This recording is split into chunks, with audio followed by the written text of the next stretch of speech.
Hey guys, this is Substitute Topher. Today we're driving a 2007 Mercedes-Benz SL550. This is powered by a naturally aspirated 5.5 liter V8, and power is sent to the rear wheels via a 7-speed automatic transmission. We're going to walk you around this R230 generation Mercedes SL, and then we'll take it out on the road and see what it's like to drive. You can start this car two ways. You have a start-stop button on the top of your shifter, or you can use your key, which looks like this.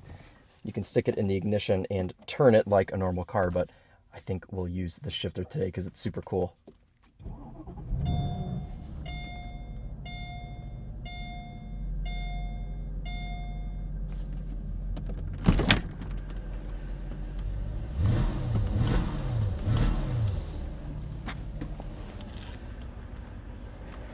So here it is. Pretty basic spec on this car, just silver over black. And this is kind of a mid-cycle refresh to the R230 generation SL.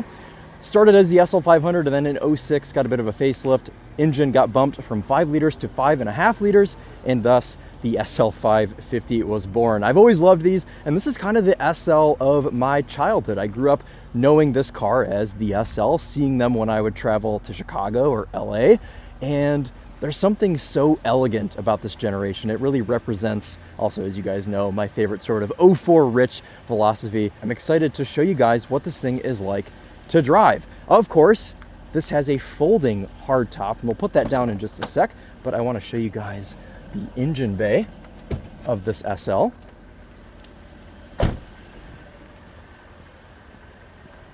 See if I can figure out how to open the hood. Oh, very easy. Okay. Hood struts, very nice. There it is, our 5.5 liter V8. This makes 382 horsepower and 391 pound-feet of torque, so it's no slouch. Seems to be running pretty smoothly today as well. This car's done just over 100,000 miles, and honestly, it seems to be in pretty good shape. This car has the famous, for more ways than one, ABC suspension, active body control, which is known for being good, but also a bit of a headache to maintain. If you're unfamiliar with ABC, it's a kind of hydraulic system that's supposed to mitigate body roll. So I'm excited to take this thing around some corners and test that out as well. Let's take a look in the trunk. Of course, this trunk folds two ways, because this has to be able to accept our folding hard top. Very large trunk. You can see that opening there. I've got my backpack down here. You've got this cover. This is where the hard top sits in this trunk when it folds up. So as long as you've got your stuff under this and you've got this latched down like so, then the hard top can fold. Check out how this thing goes down. Look at those hinges. We're driving this car today thanks to my buddy Matthew at Nissan of Canton, and he got this thing in on trade and called me up and said, "You gotta come drive this." And I said, yes, I certainly do. So let's go ahead, hop in this thing and take it for a drive.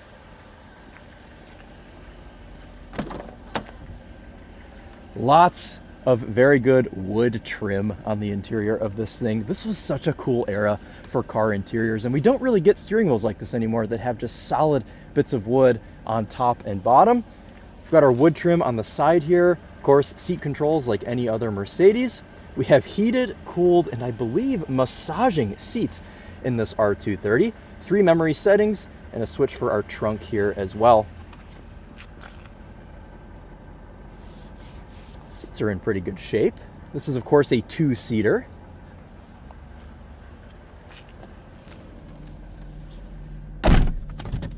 We have window tints on this car, so I'm hoping to shoot most of this video with the roof down. And this is a very quiet car at speed. Of course, I drove it from the dealership to here, so I've got some initial impressions, but you guys will be along with me for most of my raw first impressions here on this car. Oh yeah. Cup hold, well, this one might need a little help. Cup holders still work, as you can see. I love the European cars of the early 2000s with these silly pop-out cup holders. My Porsche Cayman S is the same way. All right, cool. Let's go ahead and fold this roof down. Pretty simple. You have this big silver button here in the middle. Push down on it to put the roof up, and you pull back on it like this, and that will lower the roof. You can see that trunk going up backwards. And this all happens quite quickly.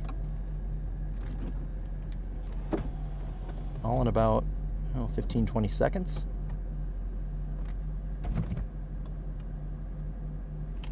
And then pull up on these. That'll put our rear windows up. We have this wind deflector. You can push that down or you can pull it up. We'll run with it up today. I'll show you guys what this looks like with the top down. Yeah, that is just pure Wall Street in 2007 elegance. I don't usually like silver on cars, but man, silver is proper on Mercedes SL. The only thing this is missing is a red interior. That would get me going for sure. Today for tires, we have some Michelin Pilot Sport 4 all seasons. These are a 255/40 R18 on the front, pretty fresh tires as well. And on the back we have a 285/35/18, so a bit of a staggered setup here.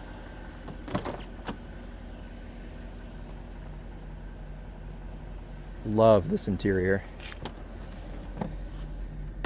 Love this wood steering wheel. All right, let's go drive it.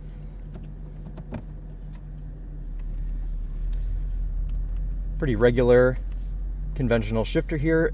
Buttery smooth going into gear. Quite like that. We also have a manual shifting option for our 7-speed automatic, so we'll try that out here in a bit.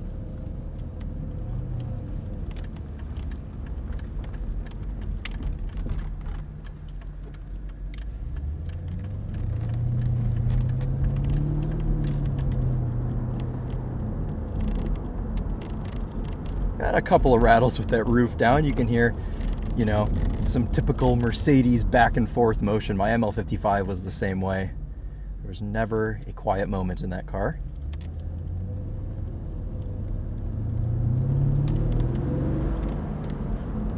Smooth linear power from that 5.5 liter V8.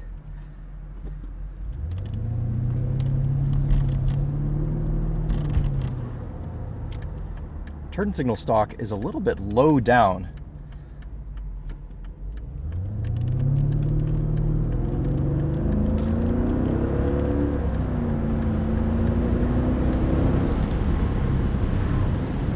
Great torque here. Adequate power for its time in 2007. Shoot, I mean, adequate power for now. The new Mercedes SL, which we drove last year in Los Angeles, it was the yellow car, I'm sure you guys all remember.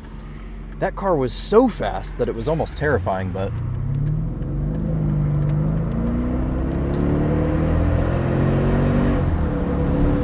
oh yeah.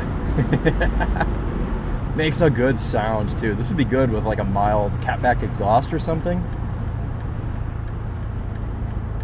Steering weight is beautiful. Back in the day of hydraulic racks.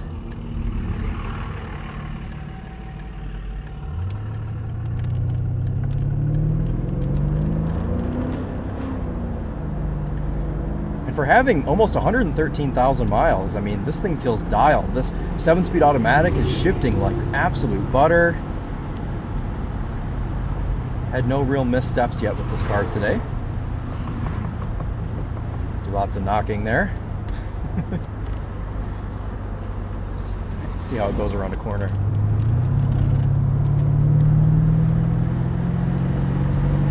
You really don't even have to rev this V8 out. You've got plenty of torque from 2,000 to 3,000 RPM.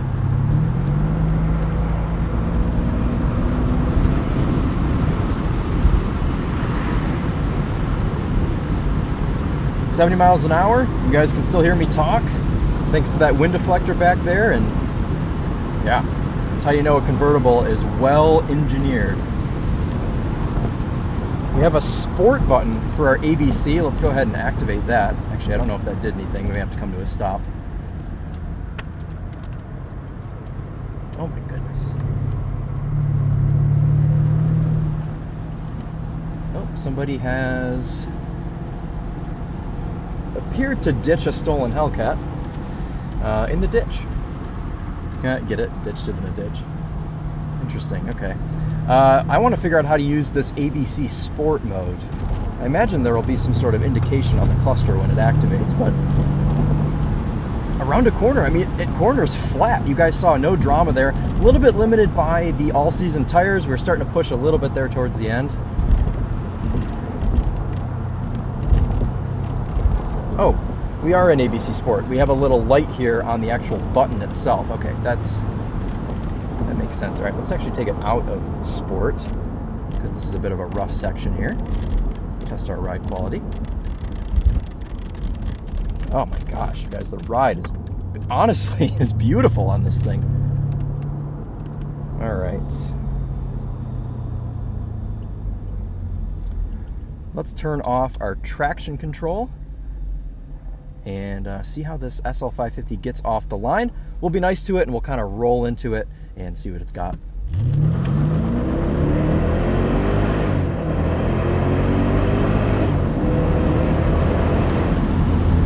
Jeez. Yes.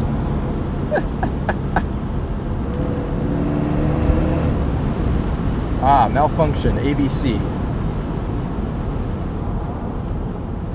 See, this is very normal for going on 20-year-old Mercedes. The way to fix something like this is pull to the side of the road. Turn our ESP back on. Put the car in park. Turn it off. Open the door. It tells you not to forget your key. Let it think for a second. Start it back up.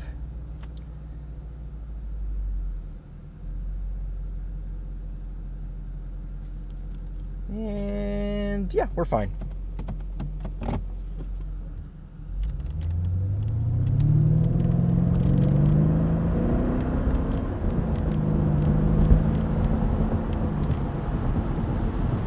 That is nice with, you know, something like this. You just self-diagnose, self-healing in a way. And no warning lights now. Even when you aren't in the sports setting for the ABC, I mean, it still mitigates body roll just as it's supposed to. I'm honestly really impressed with how this car drives. I mean, I was expecting this 113,000 mile going on 20-year-old Mercedes SL to just be a basket case. And yes, it does have some interior rattles, but it feels properly tight otherwise. A little bit of noise from the brakes, that's okay. Stick it in.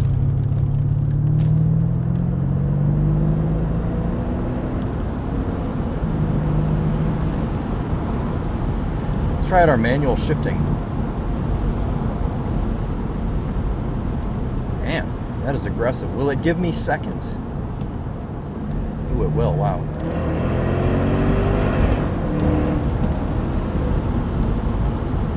And that was into sixth for some reason. Okay.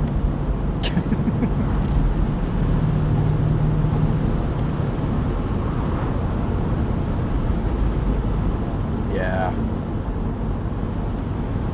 A couple of buttons on the steering wheel. You can switch what you want to have on your cluster.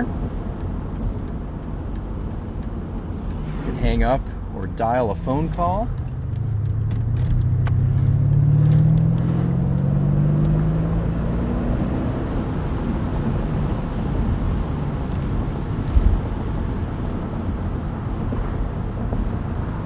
Brake pedal feel is weird in this car. Brakes are very wooden. It's a very stiff brake pedal. Come on, truck repair. Fellow Mercedes man. Anyways, yeah, very stiff brake pedal. You gotta kind of really get into it too for it to do anything. You also have this switch above our gear indicator here, which has a C and an S. That toggles your transmission tune into either comfort or sport. There is one other thing also that's broken in here, and it is the ashtray. So if you are, say, a cigarette enthusiast, just kidding. It works fine. Merging at 30. Be a good opportunity to test our kickdown.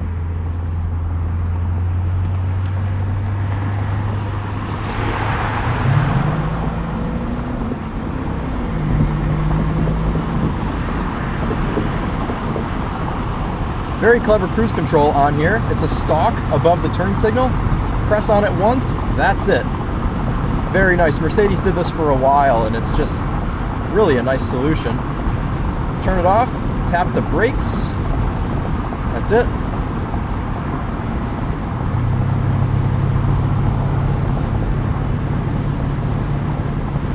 Nice highway manners. I mean, this thing just continues to float. It continues to be an SL. This car was a big turning point in Mercedes history because the R107 and the R129, those were around for absolutely ever. They were around for so long. I mean, the R107 started in like 1972 and went all the way until 1989, and then 1990 until 2001 was the R129. So there was a lot of just, you know, boxy old Mercedes style SLs. This car came along in 2002, and you know, we've kind of seen evolutions of this car ever since. Say hello to the crashed Hellcat again. I'm not going to let that stop me from doing another corner.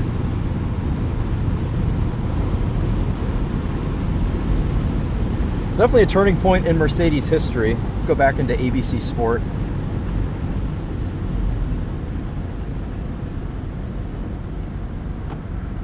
Let's feel these brakes. Oh yeah. It's kind of like, it's progressive, but very suddenly.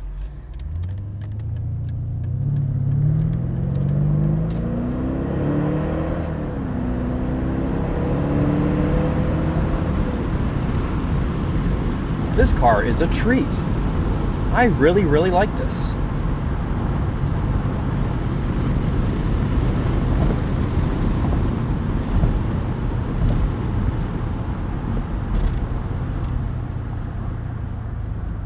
Try not to squeal tires by the officer here.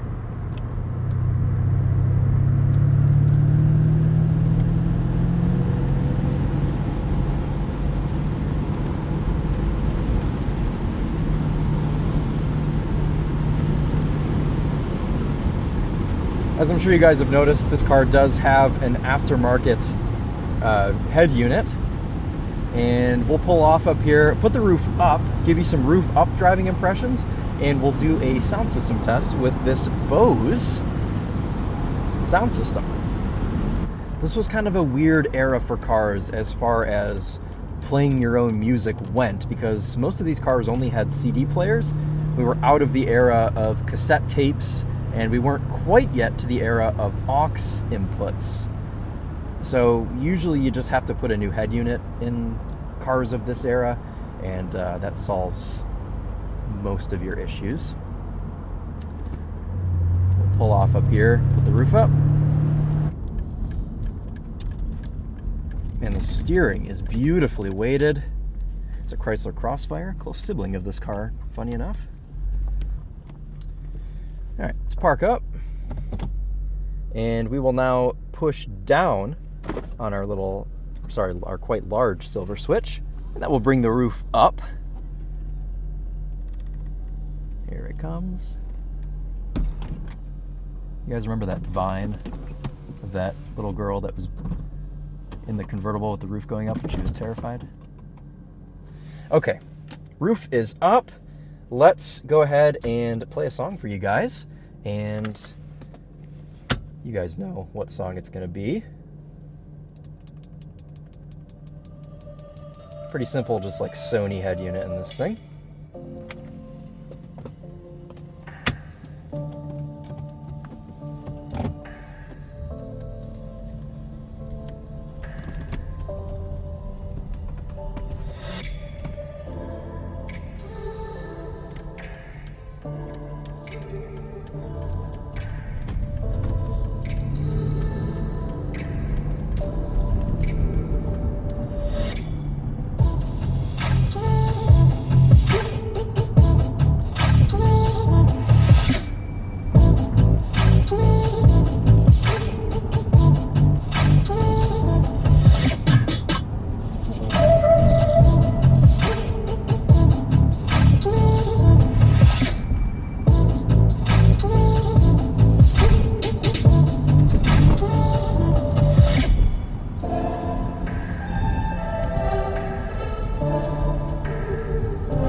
sounds pretty good, and you also have to keep in mind that these head units can sometimes change sound quality depending on the quality of the head unit. This is a Sony unit. I imagine it's probably pretty decent. Sound quality in here is okay. This is a 16-year-old car, so don't expect it to be perfect. Sorry, 17-year-old car. Jeez, time is moving so quickly. I'll let you guys observe a bit of NVH here with our roof up.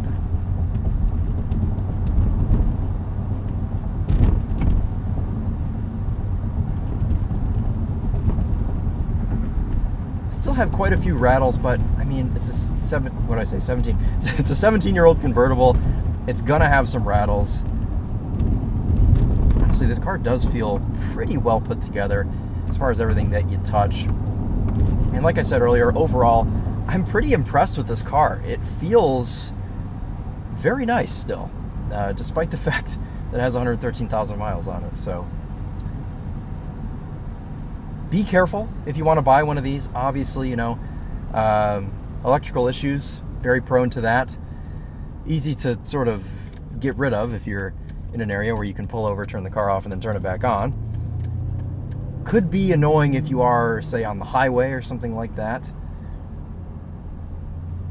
This is just a nice car, though. I mean, you can tell Mercedes put a lot of time and money into revamping, transforming the R129 generation into the R230. I mean, probably the biggest point that there ever was, the biggest turning point for the SL was in 2002 when this car came out. So, pretty cool piece of Mercedes history.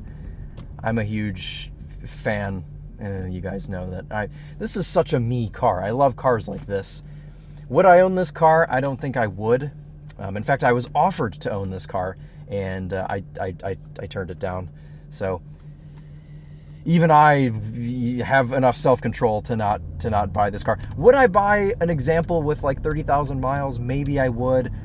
They also did AMG versions of this car. There was an SL550. There's also an SL65, which had a V12. But if you're someone that can do a lot of your own work, if you're someone that isn't scared of an early 2000s Mercedes, or if you just enjoy pain, then this would be a great option for you. And I've had a great time driving it today, so I appreciate you all coming along on this very nice ride today. It's a very smooth ride. Impressed that this ABC Sport still works, traction control, all of the stuff.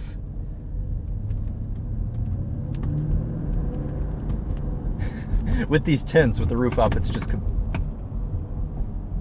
I don't know what that was. Something is sounding like it's falling off the door panel. Oh dear. Okay, well, it just started making that noise. I don't know what that is, but just in time for us to end our review, let's put it in park. Speaking of the door panel, I forgot to show you guys earlier. Very cool little storage cubby. The whole door panel basically is a cubby. Interesting. Okay, let's shut this thing off. Give you one last look at the outside, and that will wrap it up for us today. Let me know in the comments if you guys have any questions about this particular R230 Mercedes SL. I'll do my best to answer them. New Mercedes do this as well. Don't forget your key. Speaking of new Mercedes, we're actually driving one this week. This is what the new key looks like. This is for a GLS 580. This is the old key. Now, I could be crazy. I can't hear that ding anymore. I could be crazy here, but I kind of prefer the old key design. I don't know. Tell me what you guys think. Very cool stuff. Well, thanks again to my buddy Matthew over at Nissan of Canton in Canton, Michigan. If you guys are in need of a GTR, a Nissan Z, any Nissan, I suppose, or a used car, make sure you hit them up. Tell them I sent you. They'll be very happy to hear that. But that'll wrap it up for today for this 2007 SL550. Again, thank you guys all so much for watching. We'll be back soon with our normal new car content, but sometimes it's fun to sneak in a 17-year-old car like this. Cool, guys. That'll be it for this one. Take care.